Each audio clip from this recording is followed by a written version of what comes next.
अस्सलाम वालेकुम स्टूडेंट्स, कैसे हैं आप सब लोग। आज हम डिस्कस करेंगे second type of quantum number which is known as azimuthal quantum number. So we will discuss in detail today. तो हमारे पास है सेकंड क्वांटम नंबर है वो है एजीमुथल क्वांटम नंबर।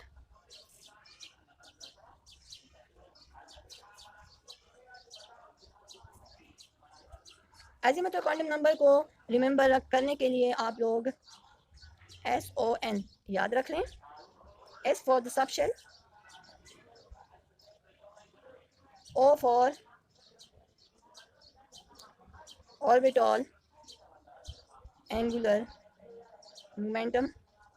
इसमें प्रिंसिपल में ऑर्बिट एंगुलर मोमेंटम हमने लिया था और इसमें हम ऑर्बिटल एंगुलर मोमेंटम लेंगे, ठीक है। और N for number of electron. अच्छा, यहाँ पे प्रिंसिपल क्वांटम नंबर में एजीमुथल क्वांटम नंबर में आगे हम लोग जाते हैं। इट इज डिनोटेड बाय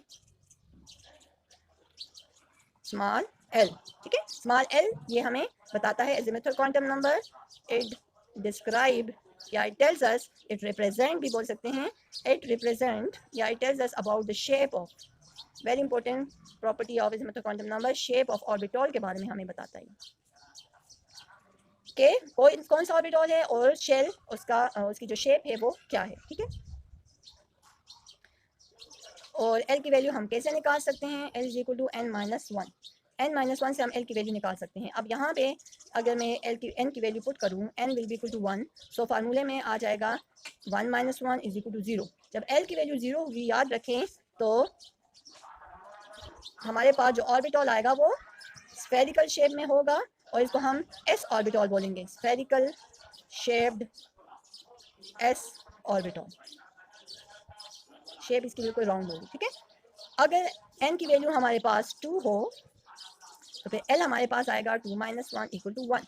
तो फिर आपने यहाँ पे खाली वन नहीं लेना, बल्कि आपने यहाँ पे लेना है जीरो वन, याद रखें, ठीक है। एन वैल्यू टू है, इसका मतलब है यहाँ पे हम दूसरे शेल की बात कर रहे हैं। एन की वैल्यू वन थी तो के शेल की हम बात कर रहे थे, एन की वैल्यू टू है तो एल शेल की बात कर रहे हैं हम। एल शेल में दो सब शेल होते हैं, जीरो और वन। जीरो हमें देता है एस सब शेल या एस ऑर्बिटल भी बोल सकते हैं, और वन जो वैल्यू होती है एल की, वो हमारे पास पी सब शेल रिप्रेजेंट करता है, पी सब शेल, ठीक है। पी सब शेल जो है इसकी जो शेप होती है वो डम्बल शेप होती है, ठीक है। शेप इसकी होती है डम्बल शेप। दो लूप्स होते हैं, इक्वल इन साइज होते हैं दोनों लूप्स। तो ये हमारे पास जो n is equal to two है तो उसमें दो ऑर्बिटल होंगे, एक s होगा और एक p होगा। अगर n की वैल्यू हम थ्री ले लें तो l की वैल्यू आएगी हमारे पास three minus one is equal to two. अब ये जो टू है तो इसका क्या मतलब है, इसका ये मतलब है कि इससे पीछे जो जीरो और वन है वो भी हमने साथ में लेने हैं, ठीक है। ये बहुत इंपॉर्टेंट पॉइंट है, इसको आपने स्किप नहीं करना। जब एल की वैल्यू टू आती है तो खाली आपने टू को माइंड में नहीं रखना, बल्कि इससे पीछे जो जीरो वन है उसको भी साथ में लेना है। तो आपको तो पता है कि जब जीरो होती है एल की वैल्यू तो वो सब शेल होता है, जब वन वैल्यू होगी तो पी शेल होगा, और जब टू वैल्यू होगी तो फिर डी सब शेल होगा, ठीक है। तो ये हमारे पास यहाँ पे इसका मतलब है कि जो थर्ड हमारे पास शेल है जिसको हम एम बोलते हैं, एम शेल बोलते हैं, उसमें तीन ऑर्बिटल्स होते हैं, एस पी डी, ठीक है। और डी की जो शेप है वो समोसा लाइक हम उसको बोलते हैं, सुसेक शेप होती है इसकी, डी ऑर्बिटल की।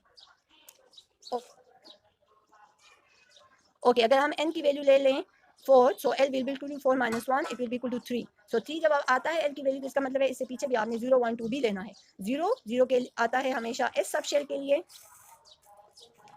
वन आता है पी सब शेल के लिए, टू आता है डी सब शेल के लिए, और थ्री जो है वो एफ सब शेल के लिए। तो इसका मतलब है कि जो फोर शेल होता है हमारे पास के एल एम एन, एन जो हमारे पास शेल है, फोर्थ शेल है, उसमें चार ऑर्बिटल्स होते हैं, एस पी डी एफ, ठीक है। एस पी डी एफ चार ऑर्बिटल्स हमारे पास होते हैं फोर्थ शेल में। कैसे हमें पता चला, क्योंकि हमारे पास एल की वैल्यू थ्री आ गई तो उससे पीछे जो हमारे पास है जीरो वन टू वो भी हमने साथ में इंक्लूड करना है। तो इस तरह हम लोग जो है हमारे पास एफ की शेप अगर हम देखें तो एफ की शेप जो है वो कॉम्प्लिकेटेड है, अभी तक वो फुली जो है हमारे पास नहीं आई, फुली डिस्कवर नहीं हुई। तो ओके, अनदर पॉइंट जो हमने पढ़ना है अब एजीमुथल क्वांटम नंबर में वो है इसका, ये जो हमने स्टार्ट में लिया था, सब शेल की बात तो हो गई, ऑर्बिटल एंगुलर मोमेंटम के बारे में बताता है। इसके अलावा number of electron number of orbitals, यहाँ पे सॉरी करेक्शन कर लें, नंबर ऑफ ऑर्बिटल्स के बारे में बताता है अगर हम इस फार्मूले को फॉलो करें, ठीक है। तो अब हम लोग इस फार्मूले को यूज़ करके डिस्कस करेंगे कि कैसे ये हमें नंबर ऑफ ऑर्बिटल्स के बारे में इंफॉर्मेशन देता है। सो नंबर ऑफ ऑर्बिटल्स के लिए फार्मूला है 2l+1।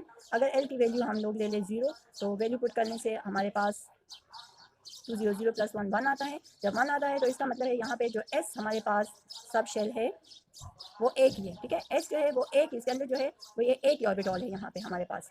अब अगर हम l की वैल्यू 1 ले लें और फार्मूले में वैल्यू पुट करें, सो इट विल बी 2 + 1, तो यहाँ पे हमारे पास आएगा 2 1 2 + 3 3 आ जाएगा। अब 3 हमारे पास आ गया है और ये हमें पता है कि जब l की वैल्यू 1 होती है तो यहाँ पे हमारे पास जो है p ऑर्बिटल की बात होती है, p सब शेल की बात होती है। यहाँ पे 0 जो है s के लिए यूज़ होगा और 1 के लिए जो है p आता है। तो p में अब ये यहाँ पे जो नंबर ऑफ ऑर्बिटल्स हैं वो कि p में कितने ऑर्बिटल्स होते हैं, तो p में फर्दर 3 हमारे पास ऑर्बिटल्स होते हैं, px py और pz, ठीक है।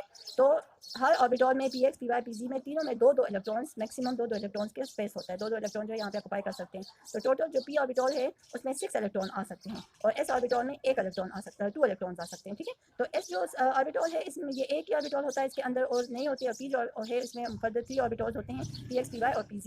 इसी तरीके से अगर हम l की वैल्यू 2 ले लें और फार्मूले से मालूम करें कि नंबर ऑफ ऑर्बिटल्स अब कितने आएंगे, तो 2 × 2 + 1 हो जाएगा, यहाँ पे 5 आ जाएगा। अब 2 जब हम l की वैल्यू 2 लेते हैं तो हमें पता होना चाहिए, याद होना चाहिए हमें, यहाँ पे हम जो है d सब शेल की बात कर रहे हैं, तो d सब शेल में फिर फर्दर 5 ऑर्बिटल्स होते हैं।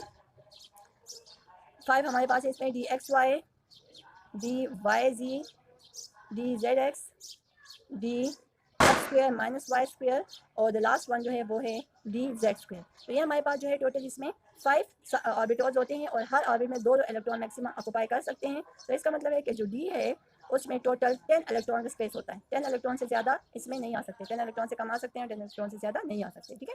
तो ये इस तरह हमें 2l+1 फार्मूले से हमारे पास ये इन्फॉर्मेशन आती है कि नंबर ऑफ ऑर्बिटल्स कितने होंगे। अगर हम l की वैल्यू 3 ले लें तो यहाँ पे 3 की वैल्यू आप पुट करें, 2 3 6 + 1 7 7 और 3 जब वैल्यू आती है तो पीछे हमने बताया है फार्मूले में, मैंने आपको बताया है कि फिर हम f ऑर्बिटल को f सब शेल को डिस्कस करते हैं। अब f में फर्दर कितने सब शेल्स हैं, इससे कितने फर्दर ऑर्बिटल्स हैं, 7, ठीक है। 7 इसमें फर्दर सब ऑर्बिटल्स हैं, लेकिन उनके नेम जो है वो अभी तक डिस्कवर नहीं हुए।